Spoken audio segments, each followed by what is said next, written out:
When it comes to flagship smartphones, the Samsung Galaxy S series has been the go-to alternative for anyone who's looking for something that's not an iPhone. Sure, there are dozens of other alternatives that are out there, but Samsung's devices are what all other Android devices are measured up against, and this year is no exception.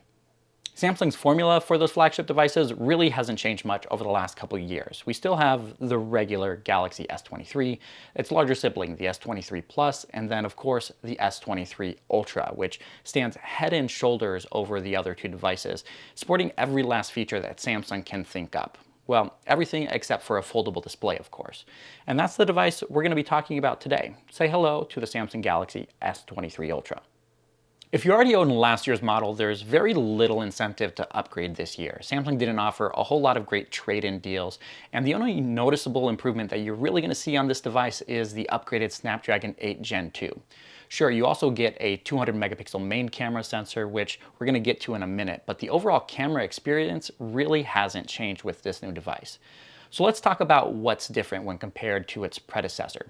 At first glance, the Galaxy S23 Ultra and the older Galaxy S22 Ultra look very similar, but Samsung has continued its trend of reducing the curve of the display. This time around, they even admitted that this was to improve the usability of the S Pen, which I can actually attest to. This does make the phone feel slightly bigger if you use the phone without a case, and technically it is a hair taller and wider as well, and comes in at 5 grams heavier, which is noticeable if you do hold the two phones side by side. They may not seem like much, but personally I'm a fan of these subtle design tweaks. Samsung's still using Armor Aluminum for the frame of the device and Gorilla Glass Victus 2 on the rear glass and to protect the display up front. And in the 3 weeks that I've been using the phone, I have managed to scratch up the display just a little bit, but that's likely because I carry around 2 to 3 phones for all of the camera tests that I've been doing. The frosted glass finish on the back of the phone is a nice touch as well that I really appreciate, since mirror finishes have a tendency of being fingerprint magnets. And there's no getting around the fact that this is a massive phone, but if you are okay with that, there's little else really to complain about when it comes to the overall fit and finish of this device. For years, Samsung has used a dual chipset strategy for its Galaxy S series devices, with Snapdragon-powered smartphones used in the West and Exynos chipsets used on devices that are sold on the other side of the Atlantic. That's changed this year with the introduction of the new Snapdragon 8 Gen 2 for Galaxy, which is a custom-tuned chipset that is being used for every Galaxy S23 device that's sold across the globe. Now, for years, we've actually heard Samsung fans in Europe and Asia complain about having to put up with differences in performance, battery life, and image processing as well, something that's definitely going to be addressed with Samsung's new partnership with Qualcomm. The chipset itself is a modified Snapdragon 8 Gen 2 with a slightly higher clock speed for the CPU and better GPU performance. But Samsung and Qualcomm have also partnered to tweak the efficiency of the chipset as well. This means that despite the Galaxy S23 Ultra having the same exact battery size as last year, the 5000 mAh battery lasts significantly longer.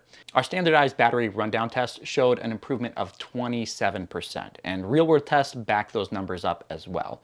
The only time I was actually able to kill the battery inside of the smartphone in a single day was when I captured over 300 photos and even recorded an additional 2 hours of 4K video before the battery finally gave in.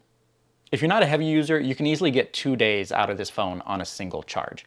When it comes to charging the phone though, you are going to have to buy your own charger, but it does support 45-watt fast charging that charges the battery on the inside from 0 to 100% in just about an hour, or you have wireless charging options as well, which takes about 3 hours to go from 0 to completely full.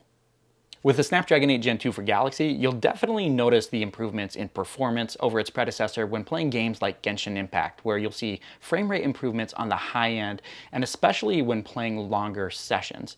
The chipset runs significantly cooler than last year's Snapdragon 8 Gen 1, which means you get peak performance for longer periods, and the throttling isn't as severe even when it does kick in. For those regular day-to-day tasks, the phone runs incredibly smooth as well, though there's not a huge improvement or a noticeable improvement over last year's device. But that benefit that you will be getting and seeing the most is that longer-lasting battery life. As this is the most expensive device in Samsung's S-series lineup this year, the 6.8-inch AMOLED display certainly doesn't disappoint. As mentioned already, the edges have already been flattened out just a little bit more, making it easier to type on the display, reducing glare, and also makes using the S Pen just a little bit easier. And they've also bumped up the brightness of the display as well, allowing it to max out at 1750 nits for its peak brightness while in direct sunlight. Even under the bright midday sun, this display looks absolutely incredible. And of course, you also get the regular HDR10 Plus support and a 1 to 120 Hz dynamic refresh rate, which makes things look incredibly smooth. As a small phone fanboy, the size of the display is just a little bit over the top for me. I'd much prefer a device with a 6.5-inch panel or even smaller than that. But I definitely do see the appeal for those who want as much screen real estate as possible for playing games and watching videos. And the Galaxy S23 Ultra is definitely perfectly suited for that. But the real reason to buy the Galaxy S23 Ultra over the other S23 models comes down to the camera setup. Samsung's used the Ultra to highlight its most ambitious camera sensors for the past couple years now, and things are no different with this smartphone. The basic setup is pretty much the same as it's been for a while now, with a quad camera system on the back featuring a 3x and a 10x zoom, an ultra-wide camera, and then a high-resolution main camera, which this year has been upgraded to a mind-boggling 200 megapixel. Now, I'm going to let that number just sink in for a little bit.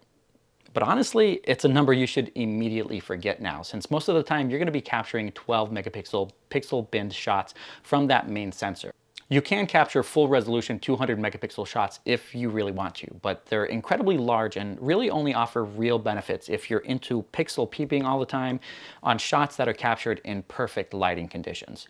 For everything else, the 12 megapixel pixel bin shots will give you the best results.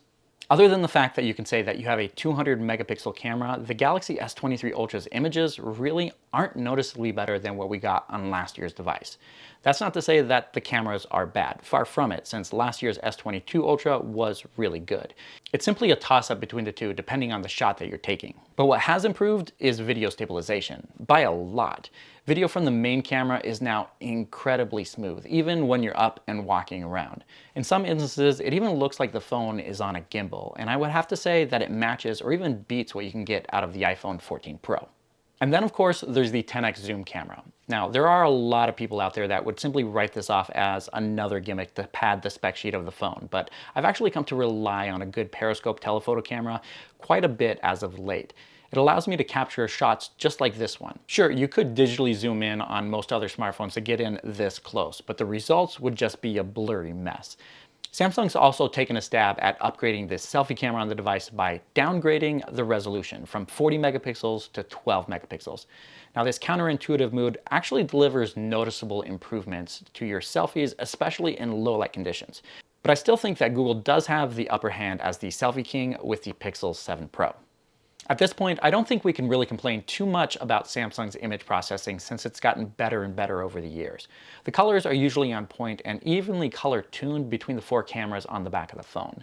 There are instances where it does stumble, like any other device, but it's still one of the most reliable smartphones for capturing photos and videos. So much so that I actually ditched my personal Pixel 7 Pro during my week at Mobile World Congress in Barcelona and then on a photo tour in Malaga, using the S23 Ultra for work on the trade show floor and for pleasure capturing these amazing shots across Spain. If you've watched any of my previous Samsung reviews, you probably know that I'm not a huge fan of One UI and Samsung's design language. If Samsung could switch over to a traditional vertical scrolling app drawer and have a less heavy-handed approach when it comes to skinning the notification shade and the quick toggles, I might be a little bit happier, but they haven't.